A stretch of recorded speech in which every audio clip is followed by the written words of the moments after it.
আসসালামু আলাইকুম। Haji Ashraf Ali high school online class নবম ও দশম ব্যবসায় শিক্ষা বিভাগের শিক্ষার্থী বন্ধু, তোমরা গত ক্লাসে রেওয়া মিলের সম্পর্কে অনেক ধারণা দিয়েছিলাম। আজকে মোটামুটি পুরো অধ্যায়টা শেষ করব আলোচনা। সেই আলোচনাগুলো প্রথম আলোচনা হচ্ছে ভুল কাকে বলে, ভুল কত প্রকার, কিভাবে ভুলগুলো ধরা যাবে সেগুলো। তারপরে রেওয়া মিল যখন করব, রেওয়া মিলে কি তোমার সমস্যা দেখা দিবে সেই সমস্যাগুলো আমরা করব। সেই সমস্যার সমাধান কিভাবে করতে হবে সেটা, অশুদ্ধ রেওয়া মিলকে শুদ্ধ করার পদ্ধতি, তারপরে হচ্ছে অনিশ্চিত হিসাব কিভাবে তৈরি হয়, এগুলো নিয়ে আজকে আলোচনা করব। আগামী ক্লাস থেকে তোমাদের রেওয়া মিলের অঙ্ক করাবো এবং কিছু প্রতিশব্দ দিব। ভুল হচ্ছে আমরা যখন ব্যবসা করতে যাই অথবা যে কোনো পরিবারের কিছু করলে তখন প্রাথমিকভাবে ধরা পড়ে না, কিন্তু যখন রেওয়া মিল করা হয় তখন এটা পূর্বে কোথায় ভুল হয়েছে সেই ভুলটা আমরা ধরতে পারি। সেই ভুলটা হচ্ছে যে হয়তো কোনো কারণে ভুলে আমরা লিখি নেই, সেটা হয়তো মিস হয়ে গেছে, এই জন্য ভুল হতে পারে। অথবা লেনদেন হয়েছে কিন্তু সেটা হয়তো সে মনেও রেখে নাই এবং লিখেও রাখে নাই খাতায়, এভাবে ভুল হতে পারে। তো ভুল বানানটা কিন্তু ভুল করো না, রস্যকার, কাজেই সেটা খেয়াল করবে। এখন ভুল হচ্ছে প্রধানত দুই প্রকার। একটি হলো করণিক ভুল, তারপর হচ্ছে নীতিগত ভুল। এখন করণিক ভুল কাকে বলে? করণিক ভুল হচ্ছে যে ভুলটা ওই প্রতিষ্ঠানের অথবা ওই ব্যবসা প্রতিষ্ঠানের বা যে কোনো প্রতিষ্ঠানের যিনি লেখেন, যিনি কাজ করেন, তাকেই কেরানি বা করণিক, এখানে করণিক বলা হয়, আসলে আমরা বলি কেরানি। তিনি যা কাজ করেন যদি কোনো কারণে ভুল হয় সেটা হচ্ছে করণিক ভুল। এই করণিক ভুল হচ্ছে আবার চার প্রকার। দেখো, বাদ পড়ার ভুল। এখন বাদ পড়বে কিভাবে?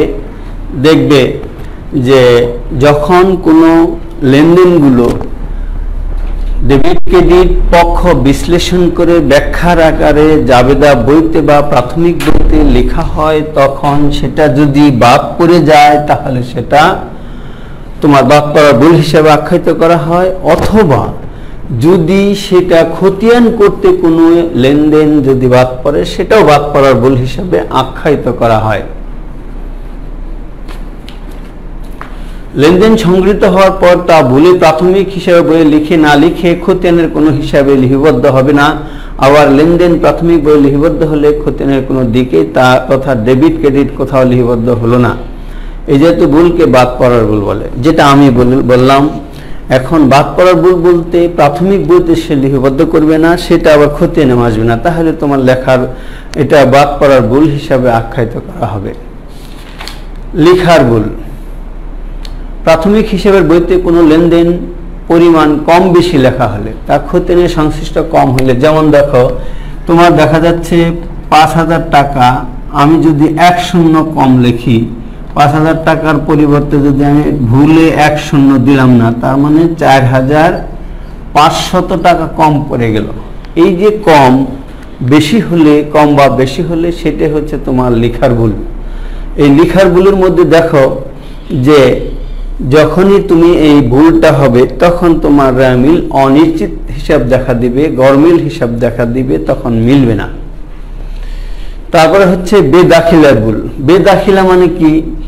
বেদাখিলা প্রাথমিক হিসাবের বই হতে খতিয়ানে স্থানান্তরের সময়, মানে ট্রান্সফার করার সময়, একটি হিসাবের পরিবর্তে অন্য একটি হিসাবের সঠিক দিকের টাকার অঙ্কে লেখা হলে যে ভুল হয় তা বেদাখিলার ভুল বলে। তার মানে যখন গত ক্লাসে আমি একটা নির্দিষ্ট ছক দিয়েছিলাম, সেই ছকের মধ্যে হিসাবগুলো লিখব, লেখার ফলে কোনটা ডেবিট কোনটা ক্রেডিট সেটা যদি সঠিকভাবে না লিখি, তাহলে সেটা যদি ডেবিটেরটা যদি আমি ক্রেডিটে লিখি অথবা ক্রেডিটেরটা যদি আমি ডেবিটে লিখি, তাহলে সেটাকে বলা হয় বেদাখিলার ভুল। মানে দখল করে নিল, অন্য জায়গায় দখল করে নিল, সেটাকে হয় তখন রেওয়ামিল মিলবে না। পরিপূরক বা সংশোধন, স্বয়ং সংশোধক ভুল, হিসাব রক্ষকের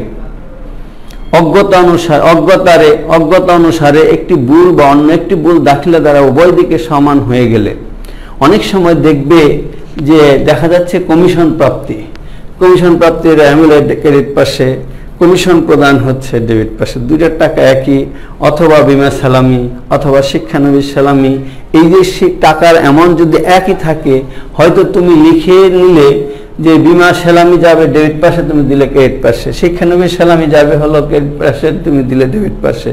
শিক্ষানবিশ সালামির টাকা হচ্ছে 3000, বিমা সালামিরও 3000, কিন্তু রেওয়ামিল মিলে যাবে, কিন্তু আসলে সেটা ভুল হয়ে যাবে। সেই ভুলটাকে বলা হয় পরিপূরক ভুল। এই ধরনের ভুলগুলো সাধারণত অনেক সময় করে থাকে পরীক্ষার হলে শিক্ষার্থীবৃন্দরা। কারণ প্রিয় শিক্ষার্থীবৃন্দু, তোমরা কিন্তু এটা খেয়াল করবে যে তোমার রিভিশন, এই যে পরীক্ষা দিলেই যে একটা রিভিশনের জন্য সময় রাখতে হয়, সেই সময়টা তোমরা নির্ধারণ করে রাখবে এবং রিভিশন দিবে, দেখবে সব সুন্দর করে সেটা ভুল ধরা পড়বে। তারপরে হচ্ছে এই 4টা নীতিগত ভুল। এখন নীতিগত ভুলটা কি? হিসাব বিজ্ঞানের জ্ঞানের অজ্ঞতার কারণে অথবা হিসাব বিজ্ঞানের স্বীকৃত রীতিনীতি লঙ্ঘনের মাধ্যমে যে ভুল হয় বা সংঘটিত হয় তাকে নীতিগত ভুল বলে। নীতিগত ভুল যেমন দেখো, মূলধনজাত ব্যয়কে মুনাফাজাত ব্যয়, মুনাফাজাত ব্যয়কে মূলধনজাত ব্যয় হিসেবে লিপিবদ্ধ করলে নীতিগত ভুল হয়ে যাবে। দেখো আসলে এখন আমি তোমাদেরকে বললাম, যেমন একটা যন্ত্রপাতি ক্রয় করলো, সেটা সেট আপ বা স্থাপন করার জন্য ব্যয় করলো, এখন স্থাপন করার জন্য যে ব্যয়টা সেটা মূলধনজাত ব্যয়, তুমি যদি সেটা মূলধনজাত ব্যয় হিসাবে গণ্য না করে মুনাফাজাত ব্যয় যদি গণ্য করো, তাহলে সেটা নীতিগত ভুল হবে। নীতি বলতে কি বোঝায়? নীতিটা হচ্ছে এমন জিনিস যেটা হিসাব বিজ্ঞানের কলা কৌশল যা কিছু আছে সেই নীতি অনুসারে সংরক্ষণ করতে হবে, সেটাই হচ্ছে নীতিগত ভুল। আমরা এই ভুলগুলো জানলাম। আমাদের তো এখন কোনো থিওরি আসে না, অঙ্ক আসে, কিন্তু এগুলো জানতে হয় এবং মনে রাখতে হয় যাতে আমরা অঙ্ক ঠিক মতো করতে পারি, যাতে কোনো ভুল না হয়। সেই ভুলের কারণে এই ভুলগুলো আমাকে জানতে হবে। এখন আমরা পড়ব অশুদ্ধ রেওয়ামিলকে শুদ্ধ করার পদ্ধতি।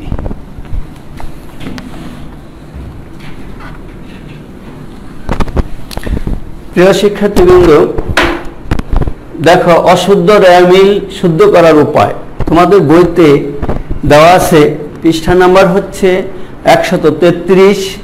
সেটা 7টা আইটেম আছে। এই আইটেম হচ্ছে মনে রাখতে হবে যে কি করলে অশুদ্ধ রেওয়ামিলকে শুদ্ধ করা যাবে। দেখো 1 নম্বরে বলছে যে আমরা প্রথমেই রেওয়ামিল যখন করব, সেই রেওয়ামিল ডেবিট এবং ক্রেডিট উভয় দিকে সঠিকভাবে লিখছি কিনা, সঠিকভাবে নির্ণয় করছি কিনা, সেই নির্ণয়টা যদি ভুল না হয় তাহলে সেটা তোমার, যদি ভুল হয় তাহলে রেওয়ামিল ভুল হবে, আর যদি সঠিক হয় তাহলে রেওয়ামিল শুদ্ধ হবে। 2 নম্বরে হচ্ছে খতিয়ানের প্রতিটি হিসাবের যে, দেখো আমরা যখন জাবেদা করি, জাবেদার বিভিন্ন আইটেমগুলো ভিন্ন ভিন্ন শিরোনামে আমরা যখন খতিয়ান করি, খতিয়ানের যে ব্যালেন্স বা জেড থাকে বা উদ্বৃত্ত থাকে, সেই উদ্বৃত্তগুলো নিয়ে আমরা রেওয়ামিল করি। সেই রেওয়ামিলগুলো যখন আমরা রেওয়ামিল করব, তখন ওই খতিয়ানগুলো আমি ঠিকমতো রেওয়ামিলের পৃষ্ঠায় বা খাতায় আমি লিখছি কিনা সেটা কিন্তু সঠিকভাবে দেখতে হবে, যাতে ভুলে না থেকে যায় কোনো হিসাব, তাহলে তোমার রেওয়ামিল মিলবে না। হিসাবের ডেবিট ক্রেডিট উদ্বৃত্তগুলো যথাক্রমে, দেখো হিসাবের ডেবিট ক্রেডিট উদ্বৃত্তগুলো, ডেবিট উদ্বৃত্তগুলো ডেবিট দিকে দিতে হবে এবং ক্রেডিট উদ্বৃত্তগুলো ক্রেডিট দিকে দিতে হবে। যদি এদিক সেদিক হয়ে যায় তাহলে রেওয়ামিল মিলবে না। তারপরে হচ্ছে জাবেদা হইতে লেনদেনগুলো খতিয়ানের সঠিকভাবে তোলা হয়েছে কিনা তা সঠিকভাবে নিরীক্ষা করতে হবে, পরীক্ষা করতে হবে, যাতে আবার রিভিশন দিয়ে সেটা ধরে নিয়ে আসতে হবে, যাতে ভুল না হয়। রেওয়ামিলের ডেবিট ও ক্রেডিট পার্থক্য রাশিটা খেয়াল করবে। এখন দেখো দুই দিকে রেওয়ামিলের যোগফল হবে সমান। এখানে মনে করো 2,50,000, এদিকে হচ্ছে 2,50,000, এটা হচ্ছে ক্রেডিট, এটা হচ্ছে ডেবিট। তো এই যে তোমার ডেবিট ক্রেডিট, এই দুই দিকের যোগফলটা, এখানে তো অনেক হিসাব আছে, হিসাবগুলো তো আমি লিখলাম না। এখন এখানে দেখা যাচ্ছে দুই দিকে সমান হবে, কিন্তু আমি কি করলাম, সেখানে তোমার দেখা যাচ্ছে যোগ করে দেখি, এই দিকে আছে তোমার 2,45,000, তাহলে এখানে আছে 2,50,000, কম আছে কত, পার্থক্য আছে হলো তোমার বিয়োগ করলে হয় 5,000 টাকা। এই 5,000 টাকা দিয়ে টাকাকে তুমি 2 দিয়ে ভাগ করলে হয় 2,500 টাকা। এই 2,500 টাকা কোথায় আছে, মানে কোন হিসাবের মধ্যে আছে, সেই হিসাবটা খেয়াল করবে। খেয়াল করে যদি দেখো 2,500 টাকা আছে, তাহলে সেই হিসাবটা কি, সেটা কি ডেবিট না ক্রেডিট? যদি সঠিকভাবে লেখা হয় তাহলে তো কোনো সমস্যাই নেই, আর যদি লেখা না হয়ে থাকে, এরকম হিসাবের আইটেম থাকে, সেটা যদি ক্রেডিট হয় ক্রেডিট দিকে দেবে, আর যদি ডেবিট হয় ডেবিট দিকে দেবে, তাহলে শুদ্ধ অশুদ্ধ রেওয়ামিল শুদ্ধ হয়ে যাবে। সর্বশেষ কোনো পন্থা না পেলে, আমরা রেওয়ামিল যদি না মিলে, তখন আমরা কি করব? সর্বশেষ হলো যে পূর্ববর্তী বছরের সম্পদ দায় মালিকানা সত্ত্ব হিসাবে যে সময় চলতি বছরের খতিয়ানে ঠিক মতো আমরা তুলছি কিনা সেটা খেয়াল করতে হবে। অনেক একটা জিনিস ভুল হলে সেটা পূর্বের অনেক কিছুই পরীক্ষা নিরীক্ষা করতে হয়। সেই পরীক্ষা নিরীক্ষা করলেই তখন তোমার সঠিকটা বের হয়ে আসে। আর যদি সর্বশেষ নাই মিলে, তখন তোমাকে আমাদের এই যে অনিশ্চিত হিসাব, যেটা হচ্ছে গড়মিল বলে, অস্থায়ী হিসাব বলে, তারপরে অনিশ্চিত, এই 3-4টা নাম দিয়ে বইয়ের মধ্যে আছে। দেখো এটাকে বলা হয় অনিশ্চিত হিসাব। অনিশ্চিত হিসাব, তারপরে হচ্ছে এটাকে গড়মিল বলে, গড়মিল হিসাব। মানে তোমাকে বলতে পারে প্রশ্নে যে অনিশ্চিত হিসাব কিভাবে বের করবে, অবজেক্টিভে দিতে পারে, অথবা গড়মিল হিসাব কিভাবে তুমি সঠিক করবে, ইত্যাদিতে তোমার প্রশ্ন হতে পারে, সেটা অবজেক্টিভ হতে পারে। এখন এই যে অনিশ্চিত হিসাবটা আমরা কিভাবে তৈরি করব? যখন আমরা এই যে 7টি পন্থা অবলম্বন করার পরে কোনো কিছুতেই আমরা পেলাম না যে কোথাও ভুল নেই, তখন আমাদেরকে এই অনিশ্চিত হিসাব দিয়ে সাময়িকভাবে প্রতিষ্ঠানের আর্থিক অবস্থার বিবরণী তৈরি করার জন্য সাময়িকভাবে আমরা অনিশ্চিত হিসাব টাকা দিয়ে, গড়মিল যদি থাকে 5,000, তাহলে যেদিকে কম সেইদিকে একটা অনিশ্চিত হিসাব লিখে এই টাকাটা দিয়ে যোগফল সমান করব। সমান করে আমরা পরবর্তী স্টেপে চলে যাব। সেই স্টেপটা হচ্ছে তোমার একটি প্রতিষ্ঠানের বিশদ আয় বিবরণী, মানে নিট লাভ বা মোট লাভ তৈরি করা, তারপরে হচ্ছে মালিকানা সত্ত্বের পরিমাণ তৈরি করা, তার সর্বশেষ হচ্ছে তার প্রতিষ্ঠানের আর্থিক অবস্থার পজিশনটা কেমন, দুর্বল না স্ট্রং না উপর দিকে যাচ্ছে বা উন্নতির দিকে যাচ্ছে, সেটা তখন বোঝা যাবে। প্রিয় শিক্ষার্থীবৃন্দ, তাহলে অনিশ্চিত হিসাব আমরা কিন্তু এইভাবে আমরা তৈরি করে নিতে পারি নিজেরাই, যখন আমার মিলবে না। আসলে তোমাদের তো এই ধরনের আসবে না, বাস্তবে যখন যিনি কাজ করবেন তার জন্য হলো অনিশ্চিত হিসাব হলো প্রয়োজন। তোমরা শুধু কি অনিশ্চিত লেখে যদি দেখা যায় কোথাও মিল না, এই 7টা পন্থা অবলম্বন করার পরে কোনো কিছুতে ধরা পড়লো না, তখন অনিশ্চিত দিয়ে তুমি যোগফল সমান করে দিয়ে আসবে পরীক্ষার হলে। তো প্রিয় শিক্ষার্থীবৃন্দ, আমি এখন অনেকগুলো শব্দ আছে যে শব্দগুলো তোমার বইতে নেই, আমি সেই শব্দগুলো ব্যবহার করব, তোমরা এটা খেয়াল করবে। তোমাদের ক্লাসেও আমি নিয়েছিলাম, 9ম শ্রেণীতেও নিয়েছি, 10ম শ্রেণীতে অলরেডি তো অনেক আগে শেষ করেছিলাম।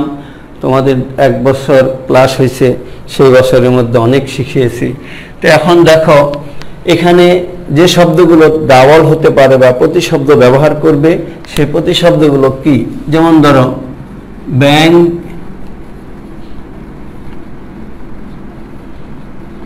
জমাতিরিক্ত, এটার আরো প্রতিশব্দ আছে, সেটা হলো ব্যাংক ওভারড্রাফট।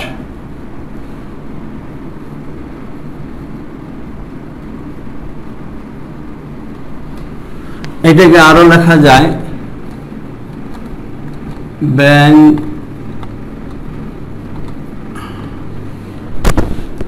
জমাতিরিক্ত উত্তোলন।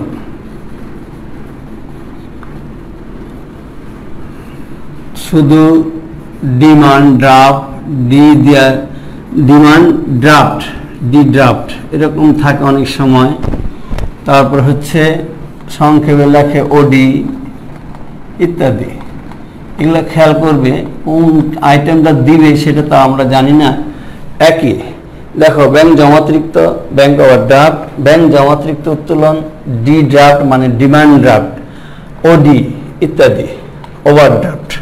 এখন এই যে অনেক সময় ওডি দেওয়া থাকে, অথবা ডি ড্রাফট দেওয়া থাকে, অথবা ব্যাংক জমাতিরিক্ত উত্তোলন দেওয়া থাকে, অথবা ব্যাংক ওভারড্রাফট দেওয়া থাকে, তাহলে এটা কিন্তু কি সেটা তোমার জানতে হবে। এটা হচ্ছে প্রতিষ্ঠানের দায়, রেমিলের ক্রেডিট পাশে যাবে। আর যখন আমরা আর্থিক অবস্থার পজিশন তৈরি করব, তখন আমরা দায় হিসাবে গণ্য করে সেখানে লিখব। তারপরে হচ্ছে বিনিয়োগ, এটা হলো সম্পত্তি বিনিয়োগ। এর প্রতিশব্দ হচ্ছে লগ্নি, এর প্রতিশব্দ হচ্ছে প্রদত্ত ঋণ, এর প্রতিশব্দ হচ্ছে হলো সঞ্চয়পত্র,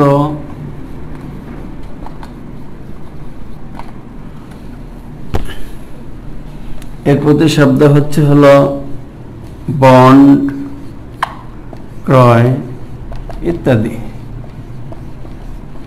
আরো কত নাম আসবে সেটা এখন আমরা জানি না।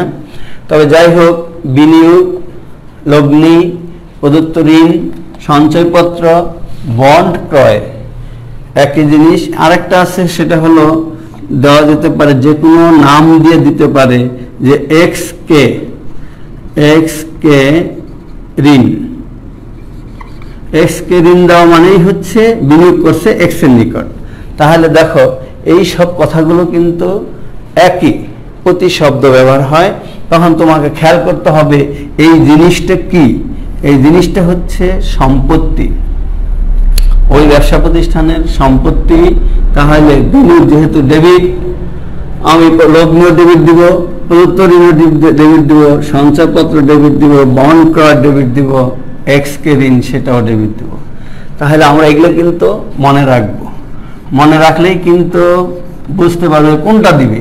অনেক সময় লগ্নি দেয়, অনেক সময় বন্ড দেয়, সঞ্চয়পত্র তো বোঝা যায় তাও, কিন্তু এই লগ্নি বোঝা যায় না, এক্স কে ঋণ বোঝা যায় না, প্রদত্ত ঋণ বোঝা যায় না, বন্ড বোঝা যায় না। সেই জন্য তোমাকে খেয়াল রাখতে হবে এই সবগুলোই হচ্ছে বিনিয়োগ হিসাবে গণ্য হয়, এবং সঞ্চয়পত্র হিসাবে গণ্য হয়, লগ্নি হিসাবে গণ্য হয়, তারপরে বন্ড হিসাবে গণ্য হয়। প্রিয় শিক্ষার্থীবৃন্দ, তারপরে হচ্ছে দেখো, যেমন ধরো দেনাদার। দেনাদার হচ্ছে সম্পত্তি, এটার প্রতিশব্দ হচ্ছে পাওনা, এর প্রতিশব্দ হচ্ছে হলো বিক্রয় খতিয়ানের জের। তাহলে অনেক সময় দেওয়া থাকে, দেনাদার থাকলে তো আমরা সহজেই বুঝতে পারি। যখন পাওনা থাকে অনেকেই ভুল করে, যেটা পাওনা হচ্ছে দেনাদার হিসাবে গণ্য হবে, অনেকে সেটা পাওনাদার হিসাবে গণ্য করে ক্রেডিট পাশে দিয়ে দেয়। প্রিয় শিক্ষার্থীবৃন্দু, এটা খেয়াল করবে, এটা খুব অনেক সময় তোমাকে হেজিটেশনে পরীক্ষার হলে পড়ে যায়, তখন এটা খেয়াল করবে যে এটা দেনাদার। আর বিক্রয় খতিয়ানের জের হচ্ছে, বিক্রয় খতিয়ান মানে যখন আমি বিক্রয় করব তখন এটা যদি খতিয়ান করি, খতিয়ানের যে একটা জের আসে বা উদ্বৃত্ত আসে অথবা ব্যালেন্স আসে, সেই জেরটাকে বলা হয় তোমার দেনাদার। এটা হচ্ছে সম্পত্তি। এই দুইটাই সম্পত্তি, এটা হচ্ছে দায়। তারপরে হচ্ছে দেখো পাওনাদার। পাওনাদার তো দায়, এটা বুঝোই। পাওনাদারের প্রতিশব্দ হচ্ছে দেনা, দেনা। তারপরে হচ্ছে ক্রয় খতিয়ানের রেট। খেয়াল করবে আমরা যখন জাবেদা করাইছি, ক্রয় খতিয়ান করাইছি, ক্রয় জাবেদা, বিক্রয় জাবেদা, তারপর আবার ক্রয় খতিয়ান করছি, বিক্রয়ের খতিয়ান করছি, তখন কিন্তু ক্লাসের মধ্যে এগুলো দেওয়া হয়েছে, বলা হয়েছে, তখন এগুলো খেয়াল করবে। দেখো দেনা, পাওনাদার মানে দায়, দেনা মানে দায়, ক্রয় খতিয়ানের জেরে হলো দায়। তাহলে এই তিনটাই তোমাকে খেয়াল রাখতে হবে যে কি, এটা দায় রামিলের ক্রেডিট পাশে, এবং আর্থিক অবস্থার বিবরণী যখন তৈরি করব তখন সেটা দায় হিসাবে, চলতি দায় হিসাবে গণ্য হবে। আরেকটা কথা মনে রাখবে, এটা কিন্তু চলতি সম্পদ, এটা চলতি দায়। এটা হচ্ছে অন্যান্য সম্পদ, আর এটাও চলতি দায়। এটাও খেয়াল করবে, কারণ চলতি দায় চলতি সম্পদের পরিমাণ নির্ণয় করতে বলে। তোমরা অনেক সময় চলতি দায় চলতি সম্পদ অসুবিধা পড়ো। তারপরে হচ্ছে দেখো তোমার এখানে খেয়াল করবে ক্রয়,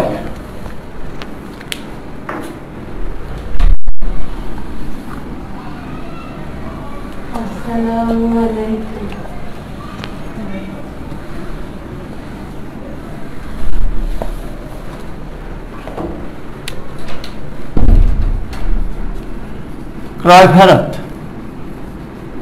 ক্রয় ফেরতের প্রতিশব্দ আরেকটা শব্দ আছে, সেটা হচ্ছে বহি ফেরত।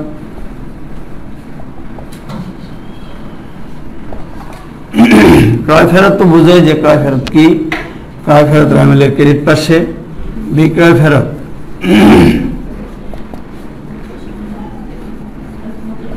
অবলিক আন্ত ফেরত। খেয়াল করবে এই যে তোমার ক্রয় ফেরত রামিলের ক্রেডিট, বিক্রয় ফেরত রামিলের ডেবিট। প্রিয় শিক্ষার্থীবৃন্দ, আরেকটা জিনিস আছে যেটা হলো দেখো এটার প্রতিশব্দ অনেক।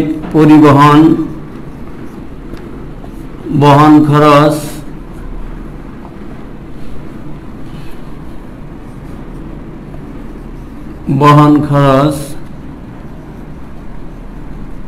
মাল আনান খরচ,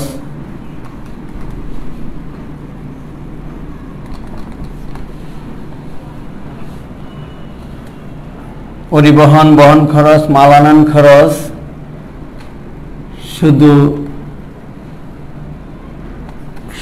শুধু বহন খরচ দিয়েছি, পরিবহন দিয়েছি, ক্রয় পরিবহন।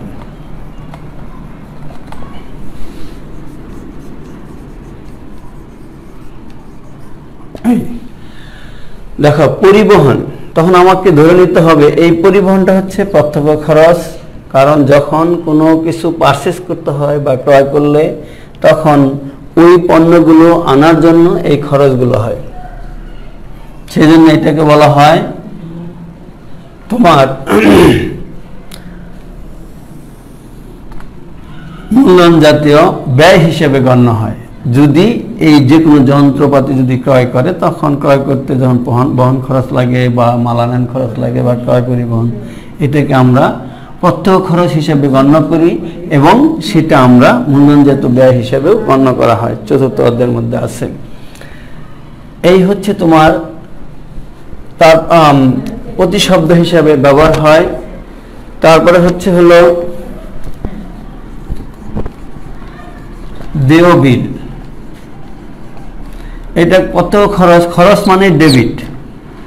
দেয় বিল, প্রদেয় বিল,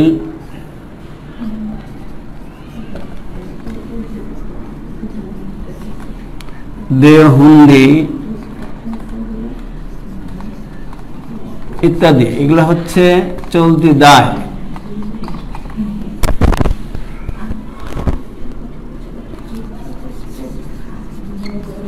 প্রাপ্য হুন্ডি, প্রাপ্য বিল,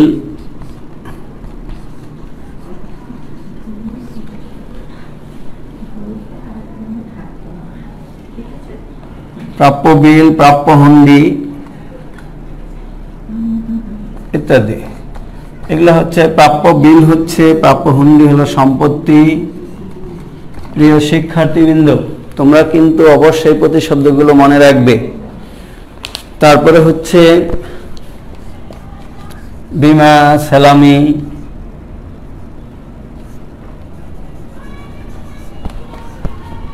বিমা, প্রিমিয়াম,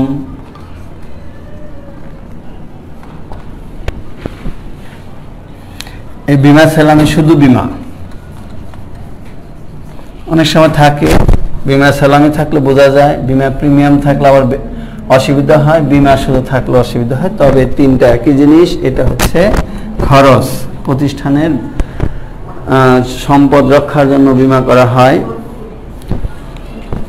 তারপরে হচ্ছে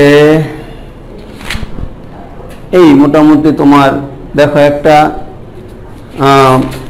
উদাহরণের মধ্যে আছে, দেখো দুই উদাহরণ, এক আছে, দুই আছে, অনেক 28টা আইটেম আছে।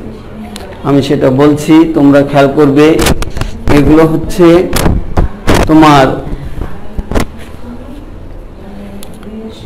রামিলের জন্য তোমার দরকার, খেয়াল করবে। দেখো এখানে লেখা আছে, একটা হিসাব দেওয়া আছে, মেসার্স মুক্তা ট্রেডার্সের নিম্নলিখিত উদ্বৃত্ত সমূহতে 2017 সালের 31শে ডিসেম্বর তারিখে রামিল তৈরি করো। মূলধন দেওয়া আছে, মজুদ পণ্য 1 দেওয়া আছে, বিক্রয় দেওয়া আছে, গ্যাস পানি দেওয়া আছে, ভূমি দালান কোঠা, মজুরি খরচ, দেনাদার, কমিশন, যন্ত্রপাতি, পরিবহন খরচ, উত্তোলন, ব্যবসা খরচ, নগদ তহবিল, ব্যাংক জমা, ক্রয়, কর ও বিকর, আসবাবপত্র, প্রাপ্য বিল, ব্যাংক জমা, তার মজুদ পণ্য ইত্যাদি ইত্যাদি, অবচয়, ভাড়া প্রাপ্তি, বেতন খরচ, বিমা সালামি, আন্তঃফেরত, প্রদেয় বিল, পাওনাদার, বহি ফেরত। দেখো এখানে দেখো আন্তঃফেরত দেওয়া আছে, বিক্রয় ফেরত বলে নাই, আবার বহি ফেরত বলছে, ক্রয় ফেরত বলে নাই, বহি ফেরত বলছে, ব্যাংক চার্জ, বাট্টা প্রাপ্তি ইত্যাদি ইত্যাদি। এখন এর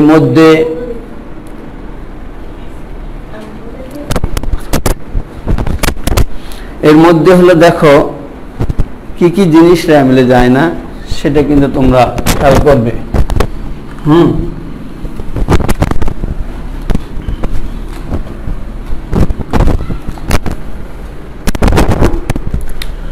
রামিলে 1 নাম্বার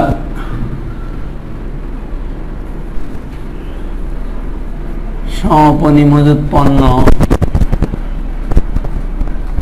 রামিলে যায় না। প্রারম্ভিক ব্যাংক জমা রামিলে যায় না।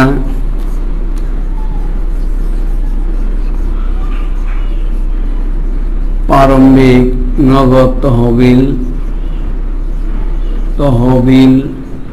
রামিলে যায় না। এই তিনটা জিনিস রামিলে যায় না। আর সম্ভাব্য আরেকটা আছে, সম্ভাব্য, এটা সম্ভব থাকে না, সম্ভাব্য সম্পত্তি। 5 নম্বরে হলো সম্ভাব্য দায়। এই 5টা জিনিস যায় না। তবে খেয়াল করতে হবে, সমন্বিত ক্রয় থাকলে তখন সমাপনী মজুদ পণ্য রামিলে যাবে, প্রারম্ভিক মজুদ পণ্য যাবে না। ওই দিন ক্লাসে বলছি প্রারম্ভিক নগদ তহবিল, প্রারম্ভিক ব্যাংক জমা কেন যায় না। দেখো প্রত্যেকটা প্রতিষ্ঠানে যখন শুরু করা হয়, প্রথম দিকে দেখবে যে টাকাটা থাকে, সেই টাকাটা কিন্তু শেষের মাসে, বছর শেষে যখন হিসাব করা হয় তখন কিন্তু ওই টাকা থাকে না, হয় কম হবে নয় বেশি হবে। সেই জন্য তোমার প্রারম্ভিক ব্যাংক জমা, প্রারম্ভিক নগদ তহবিল যায় না। প্রিয় শিক্ষার্থীবৃন্দ, দেখো তুমি যখন বাসা থেকে বের হবে তখন তোমার পকেটে যদি 500 টাকা থাকে, যদি তুমি আবার বাসায় ফেরত যাও সন্ধ্যায়, তাহলে তোমার 500 টাকা আছে কিনা তুমি খেয়াল করে দেখবে, হয় কমবে নয় বাড়বে। যদি তোমার ইনকাম হয় তাহলে বাড়বে, আর যদি তোমার খরচ হয় তাহলে কমবে। প্রিয় শিক্ষার্থীবৃন্দ, তোমরা কিন্তু খেয়াল করবে, সেই জন্য কিন্তু এই যে প্রারম্ভিক নগদ তহবিল, প্রারম্ভিক ব্যাংক জমা যায় না। এছাড়াও দেখা যাচ্ছে এটার নাম থাকে হলো ব্যাংক জমা দেওয়া থাকবে, দেখো ব্যাংক জমা, তখন হলো এখানে তারিখ থাকবে 1/1/2000, আমি 19 দিচ্ছি, কিন্তু যে সালে পরীক্ষা দেবে তার আগের সালের অঙ্ক থাকে সবসময়। এটা হচ্ছে নগদ তহবিল বা হাতে নগদ যাই লিখি না কেন, সেটা হচ্ছে 1/1/2019। আবার মজুদ পণ্য যখন থাকবে, খেয়াল করো মজুদ পণ্য এরকম দুইটাই থাকে, 1/1/2019, মজুদ পণ্য 31/1/2019। তাহলে দেখা যাচ্ছে এই যে মজুদ পণ্য দুইটা একই লেখা, আমি কোনটা নিয়ে তোমার প্রেমিল করব সেটা কিন্তু খেয়াল করতে হবে। এখানে দেখো মজুদ পণ্য প্রারম্ভিক বলতে 1/1, আর সমাপনী বলতে বছর শেষে যে তারিখ থাকে ওই সংশ্লিষ্ট বছরের, তখন সেটাকে বলা হবে সমাপনী মজুদ পণ্য। তাহলে এটা রেমিলে যাবে না, এটা রেমিলে যাবে। প্রিয় শিক্ষার্থীবৃন্দ, এগুলো কিন্তু মনে রাখবে, এটা 2 মার্কের জন্য তোমার সব সময় আসে, এটা খেয়াল করবে। এই হলো আগামী ক্লাসে তোমাদের অঙ্ক করাবো। তোমরা ভালো থাকো, সুস্থ থাকো। আজকের মতো আমি বিদায় নিচ্ছি। আর তোমাদের কিন্তু অবশ্যই ক্লাস 10ম শ্রেণীর কথা বলছি, তোমাদের কিন্তু টেস্ট পরীক্ষা হবে, 9ম শ্রেণীদের বার্ষিক পরীক্ষা হলে উত্তীর্ণ হবে, অটো পাস দিবে না, যেভাবে হোক পরীক্ষা নেবে। তোমরা পড়াশোনা করবে, যাতে প্রতিদিনই বাসায় যেহেতু আসো, তোমরা 1 ঘন্টা করে প্রত্যেক বিষয় না পড়লেও অঙ্ক, ইংরেজি, হিসাব বিজ্ঞান, বাংলা এগুলো ভাগ করে যদি পড়ো, প্রতিদিন রাখবো অঙ্ক, ইংরেজি, তারপরে হিসাব বিজ্ঞান, অন্যান্য বিজ্ঞান এগুলো, তারপর অন্যগুলো ভাগ করে নিও, যাতে তুমি নিজে পড়ে পরীক্ষা দিতেই হবে। এনিহাও পরীক্ষা না দিলে তোমাকে উপরের ক্লাসে উঠাবে না, সেটা এসএসসি হোক, জেএসসিতে তাও তোমার বার্ষিক পরীক্ষা হবে, মূল্যায়ন করতে হবে। হয়তো পরীক্ষা অটো পাস দিব, কিন্তু সেই অটো পাসটা হলো পরীক্ষা হবে এখানকার স্কুলের ইন্টারনাল পরীক্ষা নিয়ে তাদেরকে প্রমোশন দেওয়া হবে। তোমরা অবশ্যই বাসায় পড়াশোনা করবে। আর কোনো প্রশ্ন থাকলে স্ব বিষয় শিক্ষককে প্রশ্ন করবে, মোবাইলের মাধ্যমে করতে পারো অথবা মেসেজের মাধ্যমে করতে পারো। আমরা যখন ক্লাস নিই তখনও করতে পারো, আমরা পরে এটা প্রশ্নের উত্তর দিব। তো রাত্রে দিও না, 11টার পরে দিও না, কারণ সব শিক্ষকই তো ঘুমায় 11টার পর থেকে, যাতে তুমি অ্যান্সারটা পাওয়ার সাথে সাথে প্রশ্ন যখন করবে। তোমরা সুস্থ থাকো, ভালো থাকো। আল্লাহ হাফেজ, আসসালামু আলাইকুম।